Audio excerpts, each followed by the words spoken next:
Hello again, everybody. Welcome to USA Wrestling Weekly. I'm Scott Casper. Here now this week's news and features from USA Wrestling, the national governing body of our sport. This week's episode comes directly from the U.S. Olympic Training Center, where the 14th annual Dave Schultz Memorial International was hosted last weekend. It was a snowy weekend in Colorado Springs, but the action inside the Sports Center was blazing hot all weekend long. 21 nations were in attendance. Many of the world's top wrestlers in the three Olympic styles were included. The tournament salutes the memory of the late Dave Schultz. Dave was an Olympic and world champion in men's freestyle, and the worldwide sporting community as a whole admired Schultz as an ambassador of goodwill and sportsmanship. Well, the United States had an incredibly strong day in Greco-Roman, coming home with 5 individual championships and 2 runners-up.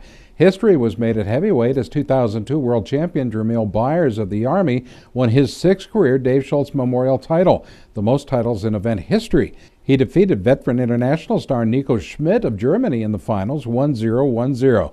Coming into this year's event, Byers was tied with women's freestyle star Patricia Miranda with 5 Schultz gold medals. Byers talked to us about his important victory. Really, I think he's one of the better guys out there. His class, he can clash with everybody. And he hadn't had the success that he needs to have, but the dude is tough. He's tough. His style, and a guy like that coming to training camp or just battling with him on at least 3 times out of a year, is going to elevate you. Well, the Schultz Memorial also proved to be the coming out party for one of America's most exciting young stars. Talented 21-year-old Kendrick Sanders claimed the title at 145 pounds. Sanders, a 3-time junior national champion from Florida, has a growing reputation for high-amplitude throws. For the past 2 years, Sanders has been training at the U.S. Olympic Education Program at Northern Michigan. Already making waves on the senior level nationally, Sanders put himself on the map internationally when he dropped down in weight for this tournament. Won the finals, Sanders executed a spectacular reverse lift and planted Italy's Tiziano Corriga on his back for a first-period fall. The crowd erupted into applause after the instant pin.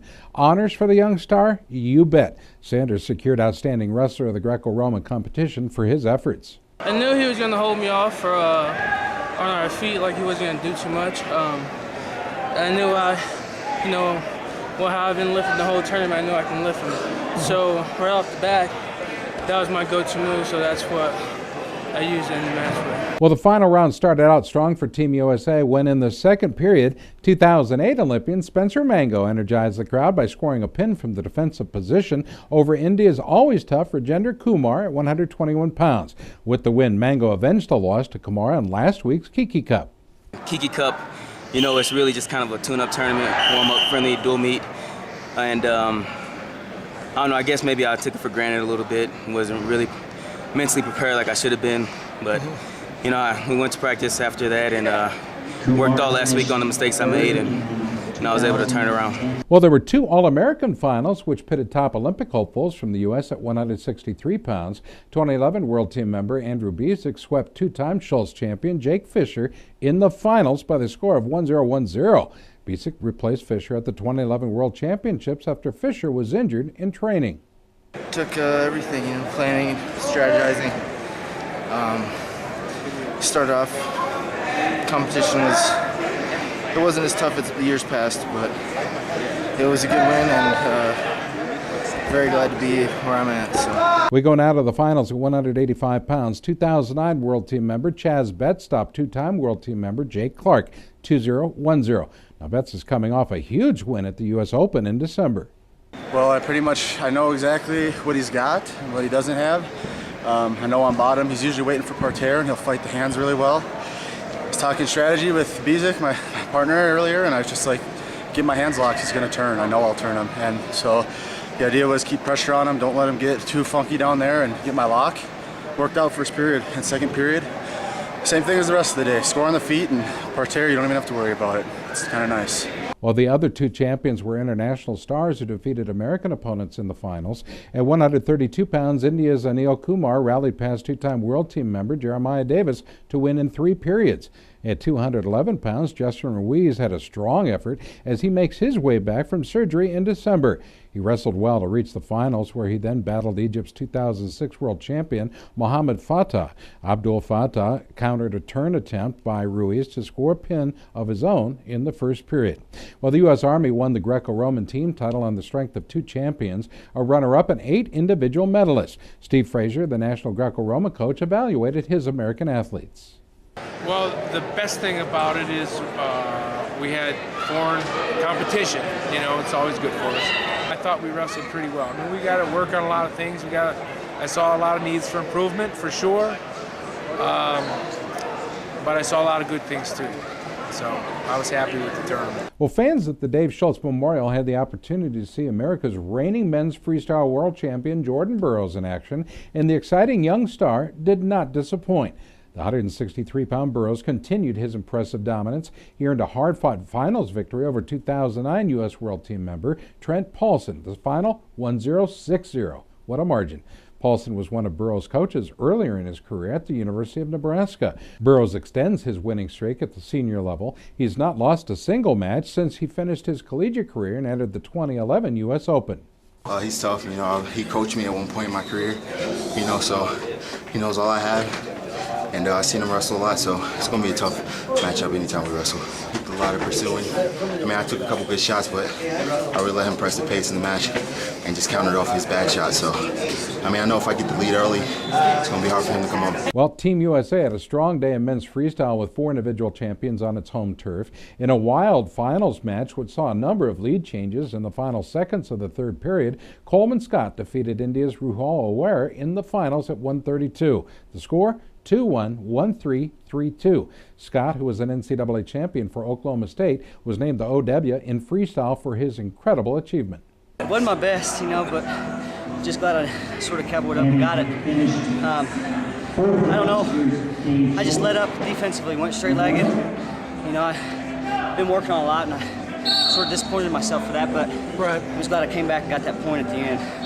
I'm getting to where I need to be, I think, and it's all a process, so it was good that I went and got that. I haven't done that in a while. In 2 of the weight classes, both of the finalists were young Americans who are rising stars on the freestyle scene. At 185 pounds, past national team member Raymond Jordan defeated Phil Ketty by a score of 1-0-5-2.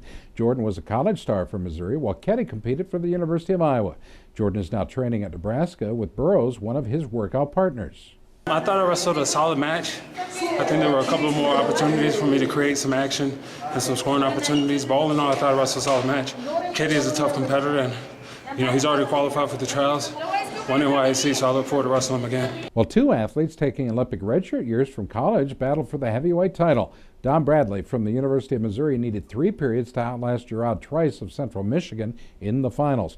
Bradley is a past junior world champion in freestyle and has qualified for the freestyle national team the last 2 seasons. It's real different than what we usually wrestle. We usually both scoring takedowns. It's just a grind every time we wrestle, you know. He's one of the people I respect the most to ever wrestle because he always brings it no matter what. So I really like wrestling him. He's good competition. I feel like next year when I come back to Nationals, it's going to be me and him in the finals. No disrespect to anybody else, but nice to be with the top 2 people next year. Well, the other 3 titles went to foreign competitors who stopped talented young Americans in the finals. At 145 pounds, 2010 world champion Sushil Kumar of India stopped Chase Pami in the finals 3-0-3-1. Pami is a past NCAA runner-up for Cal Poly. Junior world medalist Shamil Akhmedov edged 2011 NCAA champion Dustin Kilgore in the finals, and that at 211 pounds. The score, 3-0-3-2. Kilgore is taking Olympic redshirt season from Kent State and is training full-time at the USOTC. At 121 pounds, India's Amit Kumar topped former Northwestern star Brandon Preeson in a tight battle, 1-0-1-0. Well, it's time for our USA Wrestling Photo of the Week. The pictures are sent in by wrestling families and fans from around the country and are being considered for the photo contest page in USA Wrestler magazine, as well as our USA Wrestling Facebook page. This week, our photo of the week is sent in by Jennifer Stacy, depicting Kevin Zange of Crystal Lake Wizards scoring a spladle for pin in the bronze medal bout at the IKWF Senior State Duels at Willowbrook High School in Illinois. You can have your photographs considered for USA Wrestling's photo contest simply by emailing to our good friend Gary Abbott at gabbett@usawrestling.org. More news out of Colorado Springs and the Dave Schultz Memorial when we return. You're watching USA Wrestling Weekly.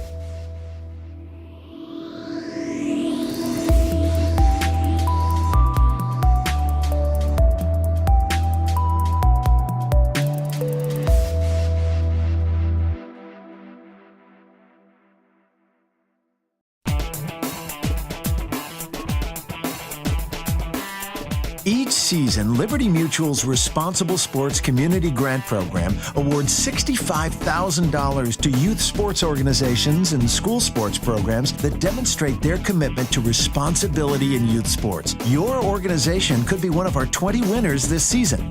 It's easy. Simply visit responsiblesports.com and click on the Community Grant Program. Administrators register their organization with the program, then reach out to rally parents, coaches, and team supporters to log on and review either the Responsible Sports Parenting or Responsible Coaching Guide. Then complete the quiz and showcase your mastery of the concepts. Every successfully passed quiz is worth a point that you can credit to your favorite youth sports organization or school sports program. Connect with friends, family, and neighbors to rally more support. The teams and schools with the most points at the end of the grant period win. It's that simple. Watch the leaderboard throughout the grant season, then rally more of your supporters to increase your totals. Liberty Mutual is committed to celebrating and championing youth sports and to financially supporting organizations that demonstrate their commitment to responsible sports. Join the movement and start earning points toward your community grant. Well, the women's freestyle competition at the Schultz was highly competitive as well. Team USA had a number of memorable performances. At 105 pounds in an all-USA final, 2010 World Team member Alyssa Lampe controlled two-time World Team member Jessica Medina, scoring a number of turns on the way to a 6-0, 4-0 victory. Lampe had a great day, defeating 2008 Olympic champion Carol Wynn in the semifinals. She was named the outstanding wrestler in the women's freestyle competition. I just knew that, she's going to be coming for me. She's a tough wrestler. She, she's really aggressive. So I just knew that I had to be aggressive back and not be intimidated by what she was doing. U.S. lightweight wrestlers enjoyed great outing as well, as two-time junior world champion Victoria Anthony also beat Olympic champion Carol Wynn for the 105-pound bronze medal. The United States also saw an impressive performance in the highest weight class. Two-time World Team member Stephanie Lee pinned her way to the gold medal at 158 pounds. Lee knocked off Canada's top heavyweights by pin. She pinned WCWA College National Champion Justina Tastasio in the first round and then planted 2010 World Silver medalist Akawina Okufo in the semifinals. In the finals, Lee then pinned Canadian Olympic Trials champion Leah Callahan in just 1 minute 19 seconds. Wrestle good, been working on some new stuff and just using that technique and just not getting overexhausted and getting out of position a lot. I know that she's funky, we're both funky, and I just ended up on top, I guess you could say. I guess just more aware of the position and the situation and just caught her on that. The other American winner, 2010 World Silver medalist Elena Paraskova, who won her second Schultz title after beating junior world champion Danielle Lepage of Canada 0-2, 1-0-1-0, that in the finals. Paraskova also won this event in 2009. I think what I failed to do the first period was kind of get after her. I think it was a great match for me. She's a very defensive wrestler, and I just really had to work on attacking her because she wasn't really going to attack me maybe in less than 10 seconds. So I really had to stay focused on just pressuring. All in all, Canada captured the title with 4 individual champions and 3 runners-up. Canada's two-time Olympic medalist Tanya Verbeek won her 4th Dave Schultz Memorial title at 121 pounds when she stopped two-time U.S. World Team member Helen Maroulis 3-2, 1-0 in the finals. With the win, Verbeek avenged an October loss to Maroulis at the Pan American Games. At 112 pounds, Canada's Jen Haley downed 2011 U.S. World Team member Whitney Condor in the finals. Canada's Jazzy Barker downed U.S. Junior World Team member Jenna Burkert in the 130-pound finals. In an all-Canadian finals bout at 147, Stacey Anaka defeated Jeremy Harrington. We talked with Terry Steiner, the U.S. national women's coach, about the American women's performance at this year's Schultz. I thought it was a pretty good day. We had some pretty good wins. I mean, we beat an Olympic champ twice. at 48 kilos. So anytime we beat an Olympic champion, that's a good competition. I realize that they're just coming off their Olympic trial, and that's probably not peaking for anything, but still a couple good wins there. Well, Women's Team USA used the Dave Schultz Memorial International as the trials event to build the U.S. team that will compete at the 2012 Pan American Championships to be held later this month in Colorado Springs. Dave Schultz champions Alyssa Lampe, Elena Paraskova, and Stephanie Lee qualified for the Pan Am team with their victories. Also at 147 pounds, Lauren Luyev made the team with a victory in her bronze medal bout. Special wrestle-offs were held for Pan American team spots in 3 weight divisions. At 112 pounds, 2011 World Team member Whitney Conder downed 2011 Cadet World Champion Haley Agello 1-0-2-0 to make the Pan American team. I don't think I wrestled my best, but I think it was a pretty good match. She's real strong, and I mean, she may be young, but she's definitely coming up. I definitely am glad that I get to wrestle in the Pan Ams. I mean, any tournament I get to go to, I'm happy. Two-time U.S. World Team member Helen Maroulis earned the team spot at 121 pounds, beating 2009 World Team member Lee James by a 1-0-1-0 score. It's pretty good for a first morning match, especially coming off of a tournament a couple days ago, so yeah, I'm just glad that I got out there and wrestled, and so it's an opportunity to get another match in. At 130 pounds, Missouri Valley star Randy Belts pinned 2011 Junior World Team member Jenna Burkert in the first period. Well, it's actually her move, but if someone doesn't get a rope tight enough and you get your head out, you can pin anyone. My goal was to win, but you know what? If I still get to go to the Pan Ams, that's great. Well, the family of Dave Schultz has taken an active role in the success of the Dave Schultz Memorial International. This year, Dave's mother, Jeannie St. Germain, his wife, Nancy Schultz, and his son, Alexander Schultz, were all at the event to enjoy the action. We talked with Nancy about why the event is so special to her family and to the sport. It's like a family reunion for me, you know. I was with Dave for 15 years, and then, you know, I've been in wrestling for 16 years after that, so this truly was my family to start with, even more so now. And this year, Alexander came with me, so he's sitting here in the stands with me, and all he hears is, you're so grown up. Well, based upon the results of the Dave Schultz, 5 additional athletes have qualified to compete at the 2012 U.S. Olympic Team Trials. That's set for Carver Hawkeye Arena, April 21st and 22nd in Iowa City. In men's freestyle, 4 new qualifiers were determined, all placed in the top 6 in their weight class and had not already qualified. They include Earl Hall of the New York ESA, 4th at 121 pounds. Justin Perch of the U.S. Army placed 4th at 132 pounds. Todd Manili of the OTC finished 4th at 145 pounds. And wrestling unattached to winning out, Darren Wynn, 5th at 185 pounds. The other qualifier came in Greco-Roman, where an athlete had to win a gold medal in order to qualify.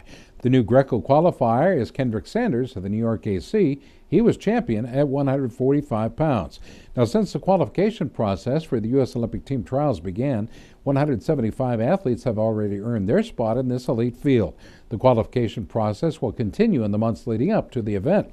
You can find more information on the events and, of course, the trials themselves at iowacity2london.com. Well, during the women's competition at the Schultz Memorial this year, a special presentation was made from the Living the Dream Medal Fund to one of the 2011 world medalists for the United States.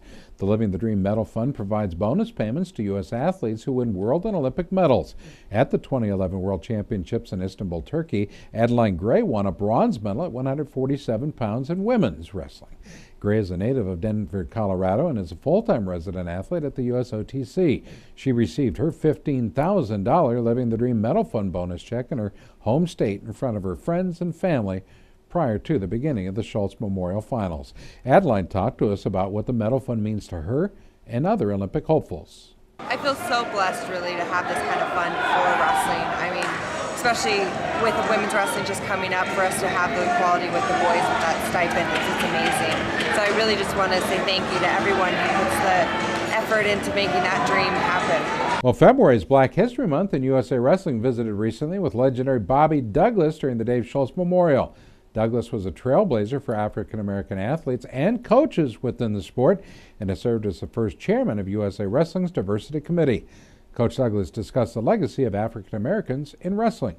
Well, I think that there are a lot of contributions that have been made by the African-American wrestlers and Native American wrestlers, Spanish wrestlers, and it's great that we'll have an opportunity to highlight the performances of these athletes during Black History Month, because we've been a great part of the history. And I think it's great for wrestling because it shows the inclusiveness of minorities in the sport of wrestling.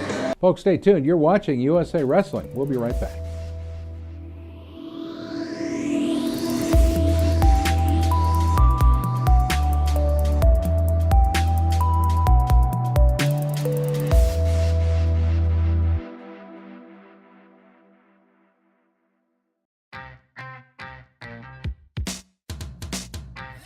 ASICS has been there. They've been the lifeblood of the sport. It's been a long time, and they've been at the top of the game every year, forever. And I'll tell you what, now that I think about it, maybe that's where I've gotten my inspiration, because you know, I always want to be in the top of my game in wrestling, and I think that's where ASICS is and wants to be as well.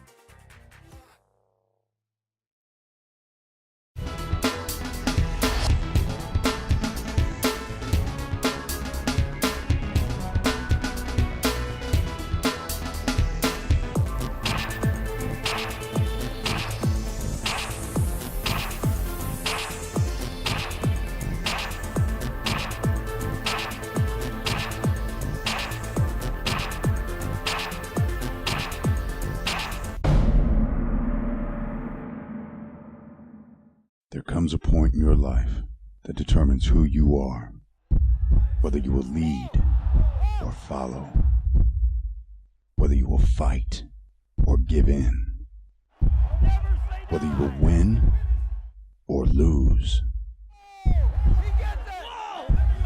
and what you will count as your victory.